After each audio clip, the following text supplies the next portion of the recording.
Okay. Hello, my name is Meera Bhatt, and I'm a junior at Montgomery High School in New Jersey. So, as I started thinking about what I wanted to major in college and what my career should be, truthfully, I felt very lost. In talking with family and friends, I realized that so many others are in the same boat as me. Speaking with guidance counselors, searching the internet endlessly, and or even other options sometimes proved to be even more confusing and sometimes created more chaos. That's when I realized there has to be a better way to bring about clarity for careers in colleges. This brings us to this session. I hope that this interview sheds some light and brings a real life perspective for you where you can learn as I interview people from a wide range of careers and professions. These are individuals who are established professionals in their careers. I hope that through these interviews, we will receive a holistic understanding of a few careers and different pathways to success. Today, I'm so excited and deeply honored for this meeting with Dr. Christopher Molloy. As a Chancellor for Rutgers University, New Brunswick, Dr. Molloy oversees over 49,000 students and 10,000 staff members, along with being a scientist and licensed pharmacist. Dr. Molloy received his bachelor's degree in pharmacy from Rutgers and his doctoral degree from the joint Rutgers Graduate School of Biomedical Sciences at Robert Wood Johnson Medical and Graduate School.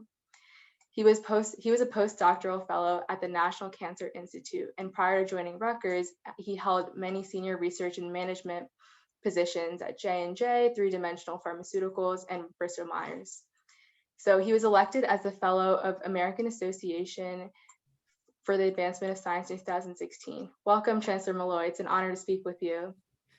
Thank you very much, Meera, and it's a pleasure for me to be with you, especially on this topic. And it's funny you read my introduction, and if I can just sort of remember high school very well. I went to a big public high school in New Jersey, in Livingston, New Jersey, and probably somewhat similar in Montgomery, although it was a long time ago. And if you told me when I was a junior in high school that I would have this CV, I would have thought you were completely crazy. So, there's lots of surprises to happen in your life, in everyone's life, and we're going to get to that in a minute. But it's just about keeping your eye and your options open and following your interests. Actually, that's really going to be a bottom line. But let me stick to your questions.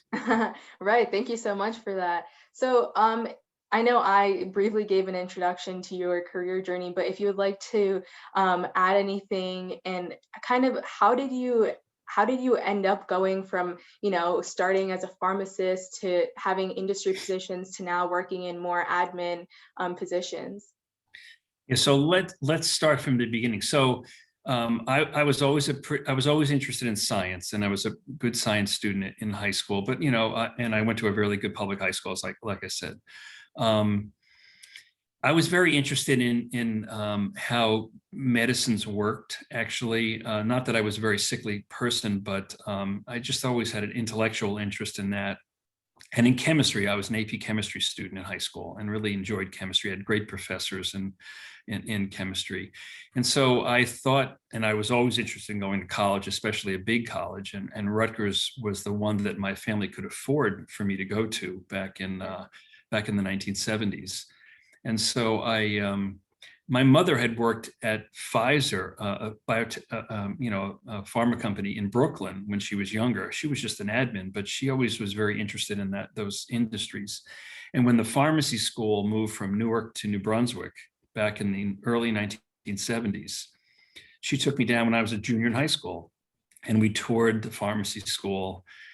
And I said, and she talked me into applying, which I did. And I said, well, I'll go to pharmacy school, but I could always change to be a chemistry major if I wanted to, because Rutgers offers that as well. Right. And so, again, it's partly your parents just making you try something. They weren't insisting. They weren't insisting I'd be a pharmacist, and I really didn't know that much about it, but it involved chemistry, of course, as well as biology. And so I wound up very much liking it. And it leads you to a professional license right out of college, which is a very attractive part of pharmacy school. And I got my New Jersey license, which I still have actually to this day. And I worked in a pharmacy in my hometown, not thinking I would even go to graduate school. Right. But I worked for a mentor somebody who I really respected, who had been an instructor at Rutgers. And he really suggested that I think about grad school and following the interest that I had in really understanding how drugs were made. And so I came back and did actually the interest in the time too, in the 1980s, was that, we all kept reading in the newspapers, and we still do it today, that, this and that causes cancer, like that environmental exposures can cause cancer, that too much of this food can cause cancer. And, it's very confusing to the lay public. And I kind of was interested in the science behind not only how drugs worked, but who are these people and how do you know that these things cause cancer, for example? Right. So I went back to a program that really studied that and taught that.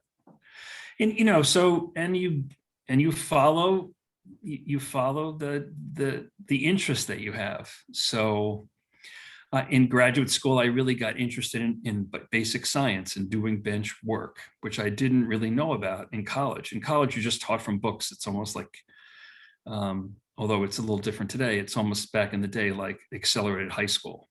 Right. But now at universities, we have much more chance to be, and I would recommend students who are interested in science to try to get some research experience in the summer. Sometimes it's paid. You can get actually paid to do it, and get a experience working at a lab bench. And so I had that experience as a graduate student, got very excited about science.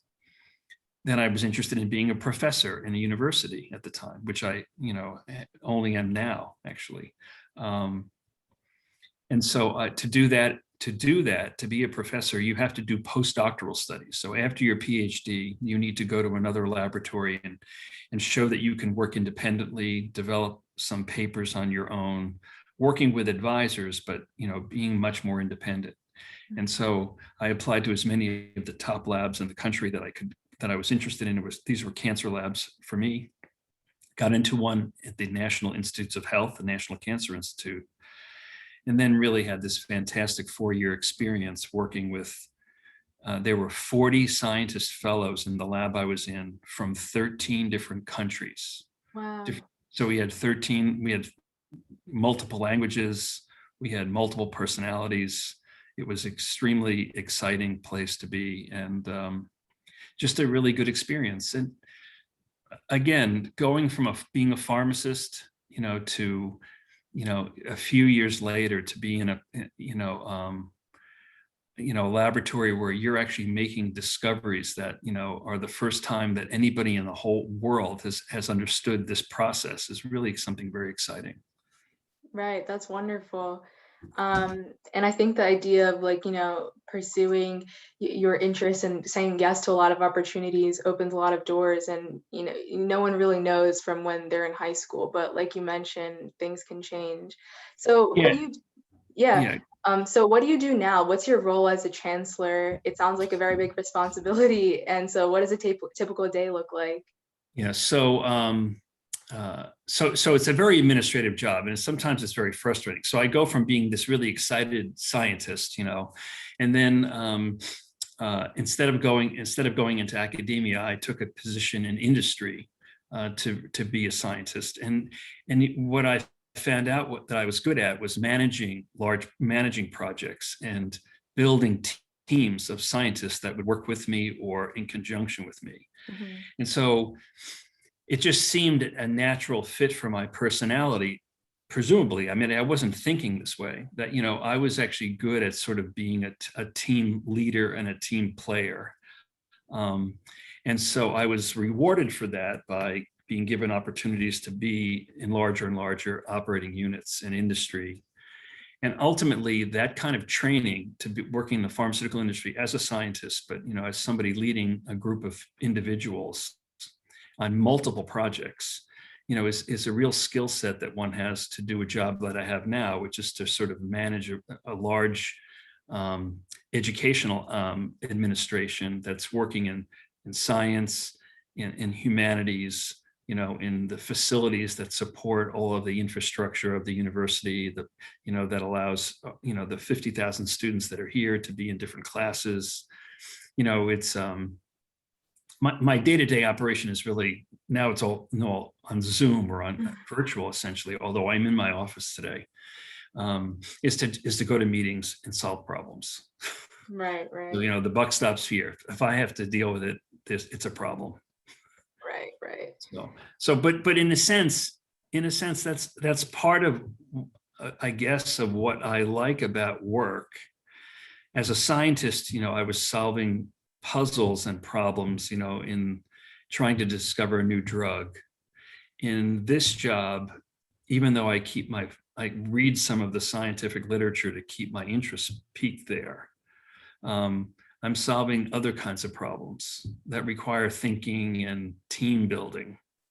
Right. So, So you definitely like found out what your strengths were and realized that not only can they be utilized in the, science fields, but also in this different aspect of admin. But it's great that you're still, keeping your interests alive in sciences and things. oh no, and I'm very interested in fact, I'm very up on the COVID vaccines and some of the science behind.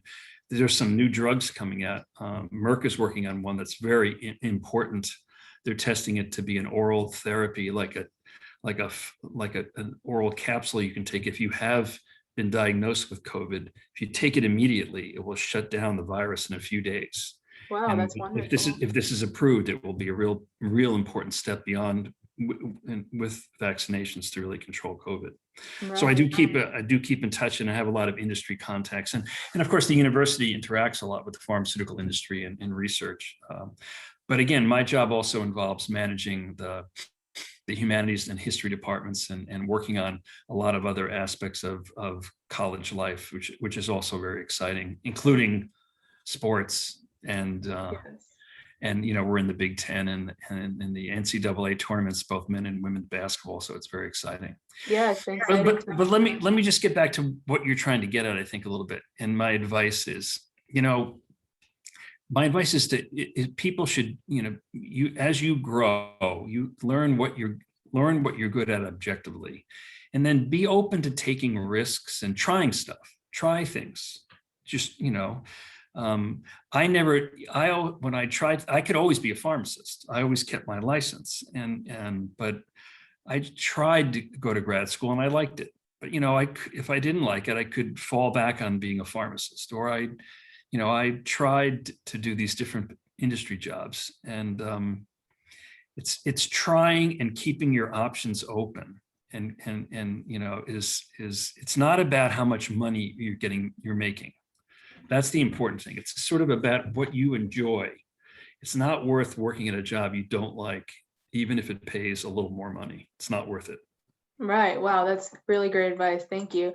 So I know, like we touched on, the pandemic has brought about many inflection points in all of our lives, but especially in higher education. We see it in the media, and as a high school student, we're also surrounded by this looming idea of college or university. So as a high school student, because of the pandemic and the changes it's brought, it's overwhelming. And so for high school students like me, what 2 or 3 things do you think that we need to be aware of and cognizant as it comes to preparing or applying or even getting into college and selecting the college?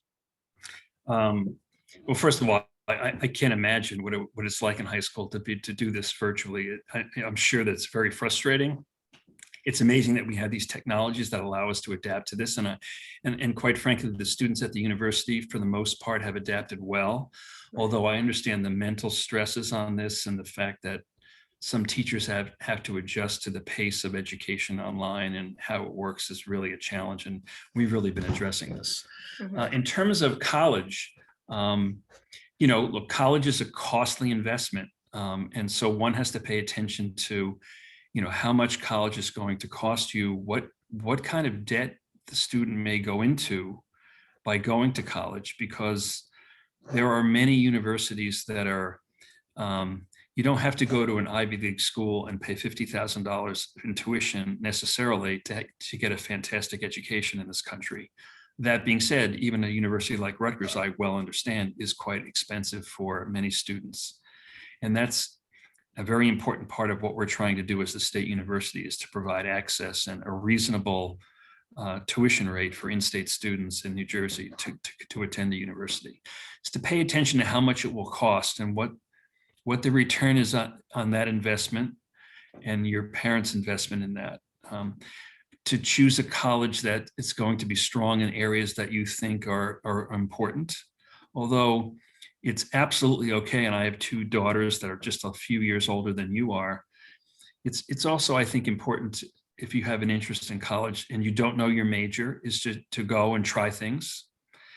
I know many students here at the university, and even when I was a university student, they went not knowing what they would major in or changing majors and being very successful, because besides the things you learn in the classroom, it's the social environment, it's the interactions you have with other students, it's the kind of university that you pick to go to, whether it be small, and that's more comfortable for certain individuals, or large, which was something more comfortable for me, and certainly something that I work at here, where there's 100 different nationalities of students here, and students from all over the world, and that to me is exciting, but requires a certain personality type to really embrace a large university.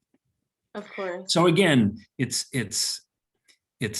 paying attention to the money, but it's also thinking about, does this university have the opportunities for me to pursue the things I'm interested in?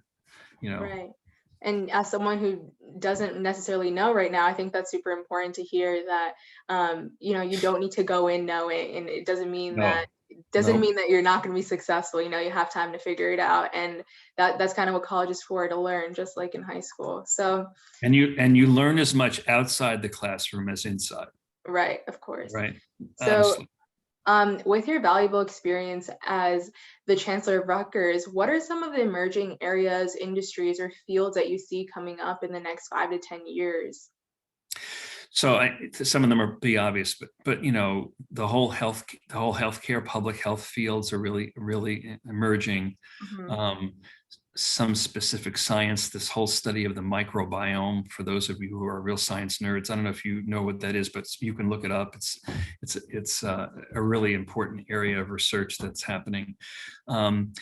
Big data science, really being computer literate, doesn't mean you have to be a coder, but certainly it has to be, getting a strong knowledge base about using computers, which we all basically do, and you probably do way better than I do. But understanding how computers, artificial intelligence, how they're changing our lives daily, and how it's important from an ethical perspective, from a legal perspective, as well as from a scientific perspective, how best to apply best practices in big data analysis is really a hot area. But again, the soft skills in the humanities, being a good writer. Writing is very, very important. It's a really important skill set. I had tremendous high school teachers that taught me about how to write well. And it's very important to know how to write well, actually, and to use good English. I know we get very sloppy with these spell checks and other things on computers, but knowing how to write and put your thoughts down in a coherent way is really very important. And even students that study sociology or anthropology are in large demand, and even in the data sciences and the Googles, because of the way they understand human interaction. So again, there's a lot of subtleties to what's really out there to study, and even foreign languages. Knowing Chinese is not a bad thing either. Right. We see a lot of these things emerging now, so I'm glad for us to hear that. And so, again, that's wonderful. And knowing what you know, what advice would you give to students like me, who are still unsure of what they want to major in or career paths, because the options are endless, which can be anxiety inducing. But like you said earlier, it's okay to go in undecided. But what are some other ways that you think that university can provide career exploration options, or even now as high school students? So we have we have whole department of career exploration and success, we call it at Rutgers. There's a website, and you could look at it right now, for example, to go on the career exploration and success website at Rutgers and see the kinds of things that we offer. Considering when you're at the university, no matter what major you decide to go into, to think about doing an internship at a company, which we can help facilitate, trying a job, even if you don't like it, you learn something about the experience actually, and you get experience in interacting with other adults or full-time employees that really is very beneficial. We also are working on co-op opportunities where, there's summer positions where you'll get paid to be at a company, and you can try these as well. There's possibilities to do research, stays in a laboratory on campus, for example, to work in engineering or biology or chemistry or a whole variety of, in the cancer center to do work with cancer research, at the university. A large university like Rutgers or the other Big Ten schools offer all of these broad initiatives to potentially try. But just try different things and talk to a lot of faculty. The schools too themselves put on career days where they'll bring back alumni to discuss, just like I'm doing with you, their career path and how they made certain decisions. Ultimately, though, it's really getting out of your own shell, not just doing it by email or texting, but by actually seeking out, face-to-face discussions with different individuals, faculty, parents of your families, other people that you are interested in how they got to their careers, and you'll figure it out. It takes a while though, and nobody should panic. Yes, thank you. So to close this out now, what final piece of advice do you have for young adults and students who are embarking on this journey of figuring out careers and colleges and everything surrounding that? Young people, there's a lot of stress, especially in COVID. The COVID is going to subside. The vaccinations are really important. We are going to get back to normal. Rutgers is going to be open for housing in the fall. I expect it to be pretty wide open. We'll still be a little careful until we know completely about how the variants are being handled. But really is to try to, be excited about the future. Okay. There's a huge amount of challenges in the world on climate change, sustainability, but these are all things that this country and you young people are actually going to help us fix. There's a lot of opportunities and awaiting you. I understand it's very stressful now, but no matter what you decide to do, if you follow your interests, you'll make the right decisions, and you should try to have fun too along the way. All right. It's not, I know I sound like, I have a job that maybe a really nerdy person has, but I had a lot of fun in high school. I had a lot of fun in college. I did, it took me a few years to really decide to really work hard. It's okay to be serious, but it's also okay to kick back and enjoy life too. That's really important. Of course. Well, thank you so much. It was an honor speaking with you, and I think that myself and everyone else who will watch this interview will learn a lot. Okay, and it's a pleasure to meet you, Meera, too. I'm very impressed by this interview, and you're thinking about this ahead of time. But I'd also tell you and all your classmates that you should take a look at Rutgers. This is a really great place, and we'd be happy to have any of you at the university. Yes. Well, okay. It is in state, and you guys offer so many majors and so much, so many programs. So it is really wonderful to see that so close to home, especially. Yeah, I know people want to get away from home, but I found when I left Livingston, which is only like half an hour away, that my parents didn't bother me here, and it's just like being at Penn State, and Penn State's in the middle of nowhere, for example. So yeah, it's good to have some access to the city and access to some. Exactly. All right. Well, thank you so much. Nice to see you. Take care. Be Yeah, well. bye-bye.